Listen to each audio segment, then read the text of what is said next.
За тэгээ жил болгоны төсвийн төсөөл орж ирдэг. Даан харамсалтай нэг амар гоё юм ярьж байгаас ёо яста нэрээ яриа янзын.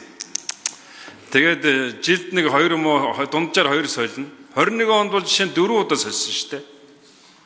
Төсөв тодох болгондоо солиол тэр нөгөө нэг төсөв тодох болгондоо нөгөө нэг гоё юмнууд нь алга болоод байна. Тэгээд сайдрах болж хөөрнө да.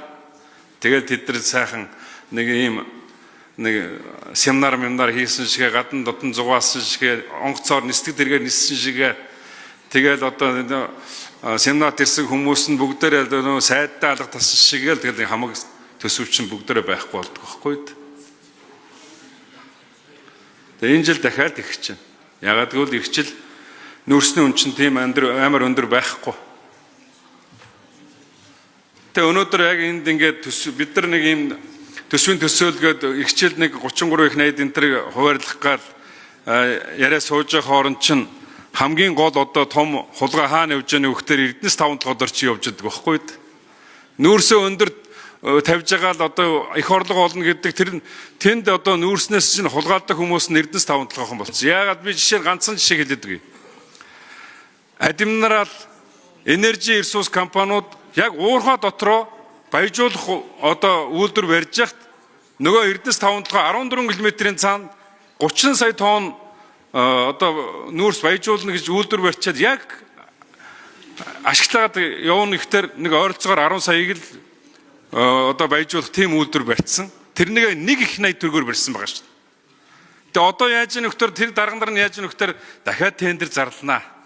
Тийшээ нөгөө конвейер явуулна. Конвейерөөсөө бас жоох мөнгө хуснаа. Ингээл байж шүү дээ. Ийм байдлаар ерөөсө хулгай зэлгийн ч бүр хаасаагүй шат шатандаа явцсан. Одоо тэгэл 7 их найдын төсөвтэй Эрдэнэс 5 дахь чинь 7 их найдын төсөвтэй. 7 их найд ч юу. Юу тэн чин тэгээ гав ганцхан захирал нь тэгээд нөгөө нэг гол юмын тэр нөгөө нэг худалдаа авах ажиллагааны дарга нь мэддэг гэж байгаамаа. Тэр нь бол жинхэнэ хулгайч гэж байгаа. Тэгээд тэд нар мэдэр нь бол одоо ерөөсөө ингээл юу энд сууж байгаа их хурлын гишүүд сайдар майдар бол сургуу байхгүй. Одоо та нарын нэг шинэ хиндүү гишүүд одоо очоод одоо лувсан жамчаа чамааг очих юм бол хөдлөөгч гэж тоохгүй. Нэр шүү.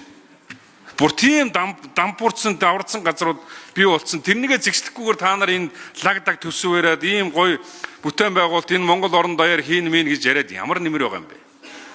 Ямар ч нэмэр байхгүй шүү дээ. Дунд чатан чи ерөөсө хулгай зэлгийг хэрээс хитэрсэн. Энэ асуудлаа цэгсэлтэй. Авилгал хэл ахвал хэрээс хитэрсэн. Хөдөлгөөн болгонд мөнгө болцсон.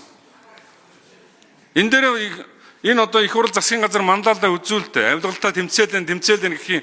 Яагаад ард иргэд энэ зүгээр л одоо энэ өчтөр ингээд өөртөө ингээд ямар нэг шахалтгүйгээр ингээд гарч иж загсаж чинь дургуусч чинь гэдэг чинь юунаас шалтгаалж байгаа. Ерөөсөө тэр татвар нь өндөр, авдаг татвар нь өндөр, бизнес ерөөсөө явж байгаа юм байхгүй.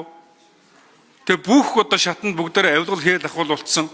Тэр мөрөнд нь бүгдээрээ дарагдсан тэр ард түмэн чинь дургуутсаад ялангуяа бизнесмэнүүд энэ хэдэн одоо сайн хүнийхээ цалинг арайчуу тавиал тэгээд амьдралаа ингээд урагшаа явуулж яхад сайд нар тэр одоо саяхан автобуснаас бууж ирж л да яг худлаа л да автобусаар юу гэж очих вэ? Том машинаар очиод автобуснаас бууж юм л үзүүлж байгаа.